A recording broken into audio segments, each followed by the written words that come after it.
Tak pernah terbayangkan seorang gadis cantik tapi licik ini dan pandai memanipulasi ini melepaskan pakaian dalamnya, lalu meninggalkannya di kursi belakang mobil ini dengan tujuan untuk mengusir supir tuannya dan ingin menumpang hidup sebagai parasit pada sebuah keluarga yang kaya raya. Namun ternyata semua berujung petaka.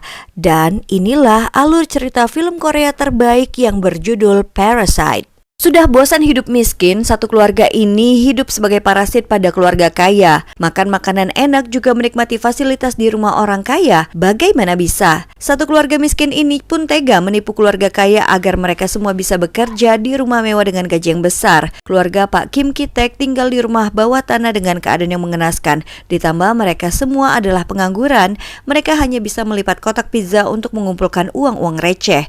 Tapi ternyata rezeki datang tak terduga. Teman dekat Kiwo datang membawa kabar baik. Ia akan pergi belajar ke luar negeri dan sebelum berangkat dia menawarkan Kiwo pekerjaannya sebagai guru les bahasa Inggris, menggantikan dirinya untuk mengajar anak gadis di keluarga Park yang kaya raya.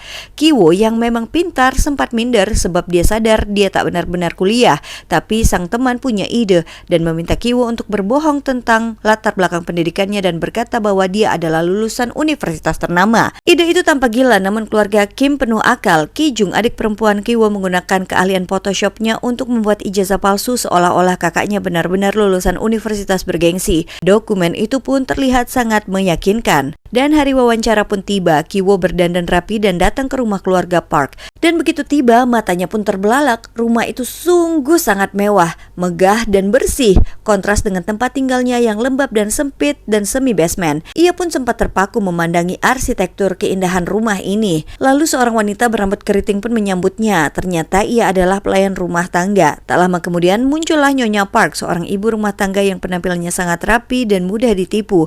Karena sudah percaya dengan rekomendasi dari temannya Kiwo, ia pun langsung menerima Kiwo sebagai guru les dari putrinya Dae. Kiwo pun mulai mengajar. Dae ternyata seorang siswi SMA yang pemalu. Saat pelajaran berlangsung, Nyonya Park mengamatinya diam-diam. Melihat gaya mengajar Kiwo yang serius dan unik, ia pun terlihat puas.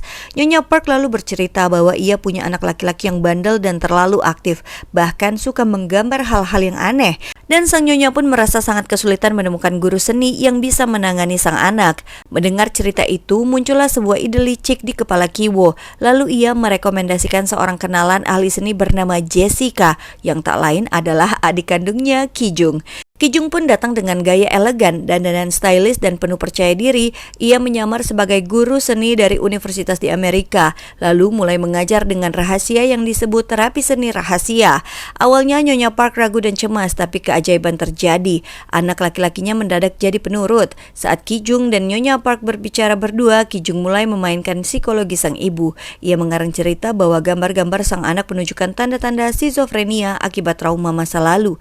Nyonya Park yang polos ini pun langsung panik dan percaya sepenuhnya. Kebohongan mereka pun menjadi semakin sempurna. Tak lama suami Nyonya Park pun pulang kerja. Dia minta sopirnya untuk mengantar Ki Jung pulang. Sopir itu yang tertarik pada Ki Jung karena kecantikannya mencoba bersikap genit dan menawarkan diri untuk mengantarnya sampai ke rumah. Namun Ki Jung yang sudah punya rencana ini pun menolaknya dan meninggalkan celana dalamnya secara diam-diam di kursi belakang mobil. Aksi itu bukan tanpa tujuan. Ia tahu celana dalam itu akan menjadi senjata untuk menjatuhkan sang sopir. Sebenarnya apa yang direncanakan oleh gadis ini dan bagaimana kehidupan mereka selanjutnya? Gadis cantik namun licik ini menipu dan menjebak sopir keluarga kaya dengan melepaskan celana dalamnya sendiri di mobil itu tepat ketika sopir itu perhatiannya teralihkan. Malam itu saat Tuan Park baru saja pulang diantar oleh sopirnya, ia tiba-tiba melihat sebuah celana dalam wanita tergeletak di jok belakang. Ia terdiam dan tak bisa berkata sepatah kata pun pada sang sopir, tapi ekspresinya berubah mencurigai. Sesampainya di rumah, ia menceritakan semuanya pada istrinya. Ia tak menuduh langsung tapi dengan hati-hati menyarankan sang istri untuk mencari alasan untuk memberhentikan sang supir.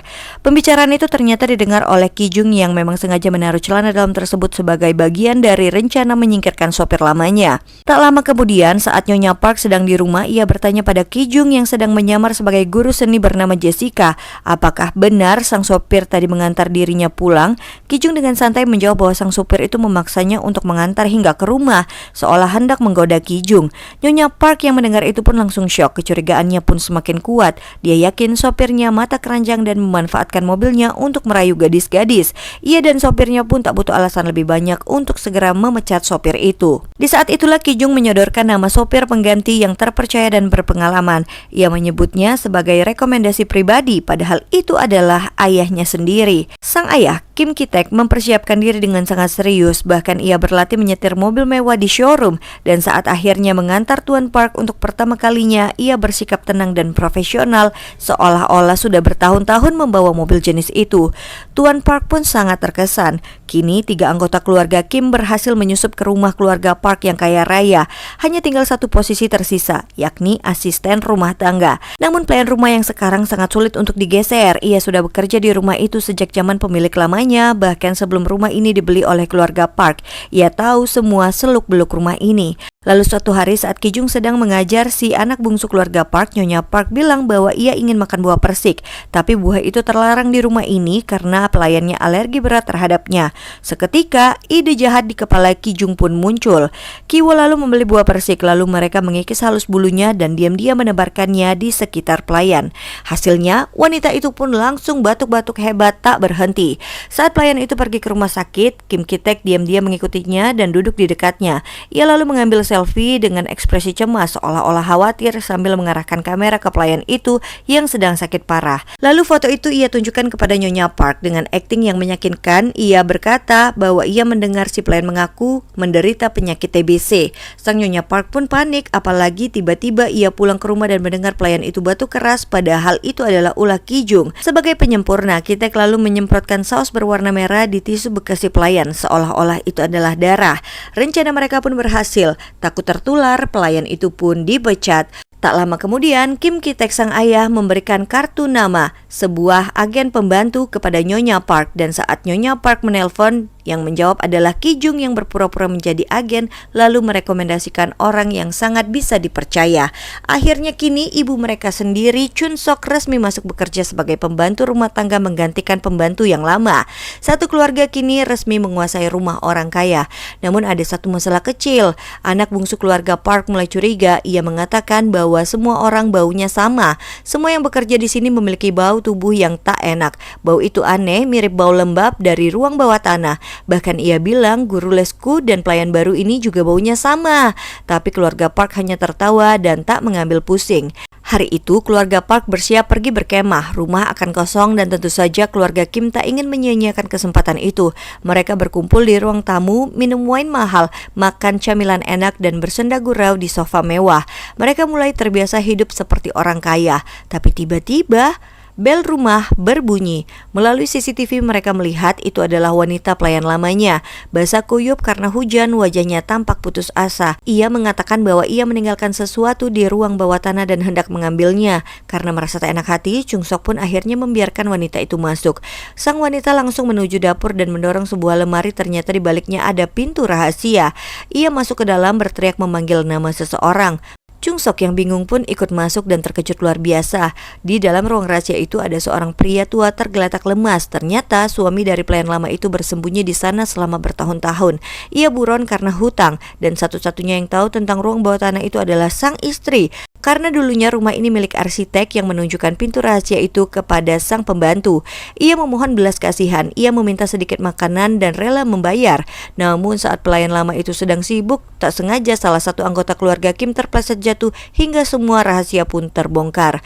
Wanita itu pun langsung mengambil ponselnya dan merekam semuanya. Ia sadar bahwa keluarga Kim adalah penipu yang menyusun konspirasi untuk menyingkirkan semua pekerja di rumah ini.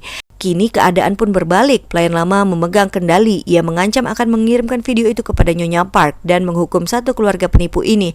Namun ketegangan memuncak, Chung Sok bangkit menyerang wanita itu dan HP pun terlepas. Terjadi kekacauan, mereka saling dorong merebut HP, saling menjatuhkan dan mencoba menghapus barang bukti. Ki Jung lalu datang membawa buah persik yang masih berbulu dan menempelkannya langsung ke wajah si wanita yang alergi berat. Dan dia pun mulai gatal-gatal dan sesak nafas. Situasi menjadi gila, pelayan ini lama-lama lama bisa mati. Lalu akankah kedok mereka terbongkar oleh sang majikan? Sebelumnya, malam itu keluarga Kim Ki-taek tengah asik menikmati rumah mewah majikannya yang sedang pergi berlibur. Mereka makan makanan mahal, bersantai di sofa empuk, mandi air hangat dan pura-pura menjadi orang kaya. Namun kesenangan itu seketika buyar saat bel rumah berbunyi. Ternyata mantan pelayan lama datang dalam kondisi basah kuyup dan membawa rahasia besar. Selama ini, ia menyembunyikan suaminya di bunker rahasia rumah ini. Ia juga merekam bukti bahwa keluarga Kim diam-diam telah menyusup ke rumah mewah ini dan mengancam akan menyebarkan video itu jika mereka macam-macam. Namun keluarga Pak Kim tak tinggal diam. Mereka panik dan mencoba untuk merebut ponsel itu pada sang mantan pelayan. Dalam kekacauan itu, anak perempuan Pak Kim yang tahu bahwa si mantan pelayan ini alergi buah persik menempelkan buah itu ke wajahnya. Reaksinya pun langsung parah. Ia pun langsung sesak nafas. Di tengah kepanikan itu, mereka berhasil menghapus video dari ponsel tersebut. Tiba-tiba, telepon rumah berdering. Rupanya nyonya rumah menelpon dan mengatakan bahwa mereka batal ikut berkemah dan akan tiba dalam 8 menit. Panik, keluarga Pak Kim segera membersihkan kekacauan yang terjadi dan menyembunyikan suami mantan pelayannya ini di bunker rahasia bersama dengan istrinya.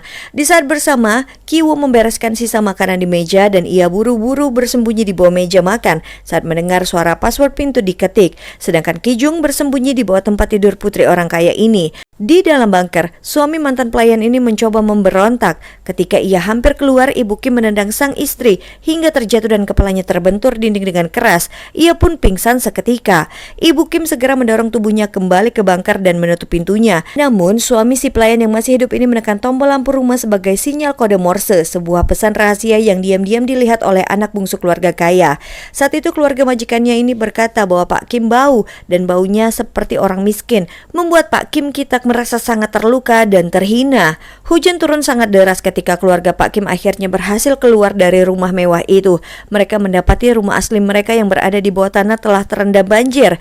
Mereka harus mengungsi bersama dengan warga lain. Sementara itu, mantan pelayan yang pingsan di bunker ini pun mulai sadar, namun tubuhnya sangat lemah dan ia muntah-muntah, tanda terjadi gegar otak parah. Suaminya yang masih terikat tidak bisa menolongnya dan hanya bisa menekan tombol kode Morse berharap seseorang di atas melihatnya. Di hari berikutnya, keluarga kaya mengadakan pesta dadakan di rumah mereka. Karena guru seni anak bungsu mereka adalah Ki-jung, ia pun diundang hadir. Ki-woo yang menjadi guru les bahasa Inggris ini pun ikut datang. Saat perjalanan pulang dari berbelanja kebutuhan pesta, wanita pemilik rumah ini merasa terganggu akan bau badan Pak Kim. Ia lalu membuka jendela mobil dan mengeluhkan bau tak enak. Pak Kim yang mendengar itu pun hatinya mulai panas. Sore itu pesta dimulai. Pak Kim bahkan diminta mengenakan atribut kepala suku Indian demi meramaikan pesta. Meskipun berat hati, ia terpaksa mengikuti perintah itu. Pak Park mengoceh, Pak Kim harus menurut karena ia sudah menggaji Pak Kim dengan mahal. Sementara itu, Ki-woo diam-diam menyelinap ke bunker untuk memeriksa keadaan. Ia membawa batu besar namun tak sengaja menjatuhkannya. Tiba-tiba, suami mantan pelayan ini muncul dan langsung menyerangnya. Terjadi pertarungan antara pria di basement ini dan juga Ki-woo. Ia melilit leher Ki-woo dengan tali dan akhirnya memukulnya dengan batu hingga darah pun bercucuran. Ki-woo pun langsung tak sadarkan diri. Pria itu telah kehilangan istrinya lalu mengambil pisau dari dapur dan keluar ke pesta. Ia menyelinap di tengah para tamu yang belum menyadari keberadaannya. Saat itu Ki-jung membawa kue ulang tahun untuk kejutan. Tanpa peringatan, pria itu pun langsung berlari dan menusuk tepat di dadanya. Tamu-tamu berteriak panik, suasana pun menjadi kacau. Di tengah kekacauan, anak bungsu keluarga kaya ini tiba-tiba kejang karena trauma. Majikannya menyuruh Pak Kim segera mengantar anaknya, tapi Pak Kim harus menolong putrinya yang bersimbah darah. Tuan rumah ini meminta Pak Kim untuk memberikan kunci mobil agar mereka bisa pergi ke rumah sakit. Namun Pak Kim melihat tuannya menutup hidung karena bau tubuh pria gila tadi dan itu memancing emosinya. Dalam ledakan amarah, Pak Kim justru mengambil pisau dan menusuk tuannya sendiri dari belakang. Keadaan pun semakin kacau dan tak terkendali. Betapa Pak Kim sakit hati dengan para orang kaya yang terus menghinanya. Setelah itu, Pak Kim pun menghilang. Ki-woo yang ternyata masih hidup mengalami kerusakan otak akibat pukulan batu. Kini ia hanya bisa tertawa-tawa sendiri karena kerusakan syaraf. Ki-jung harus tewas dalam tragedi itu. Tak ada yang tahu keberadaan Pak Kim sekarang. Hingga suatu hari, Ki-woo yang sudah sembuh mendaki bukit yang menghadap ke rumah mewah itu. Dari kejauhan, ia melihat lampu-lampu berkedap-kedip membuat kode Morse. Ki-woo pun bersumpah bahwa dia akan bekerja sangat keras dan menjadi orang sukses dan bisa membeli rumah itu suatu hari nanti demi menyelamatkan ayahnya yang terjebak di ruang bawah tanah. Pada akhirnya, Parasite bukan cuma cerita tentang kaya dan miskin, tapi tentang mimpi yang terpendam dalam diam di tempat yang tidak pernah benar-benar memberi kesempatan. Terkadang sekeras apapun usaha kita, hidup tetap berjalan semaunya. Tapi selama masih ada harapan, mungkin mimpi itu belum benar-benar mati. Menurutmu, kalau hidup seperti di cerita ini, apakah mimpi masih cukup berarti? Tulis pendapatmu di kolom komentar, dan kalau kamu punya kisah menyentuh hatimu, jangan lupa untuk dibagikan ya. Dan jangan lupa untuk like dan subscribe supaya akun ini semakin berkembang. Sekian dan terima gaji.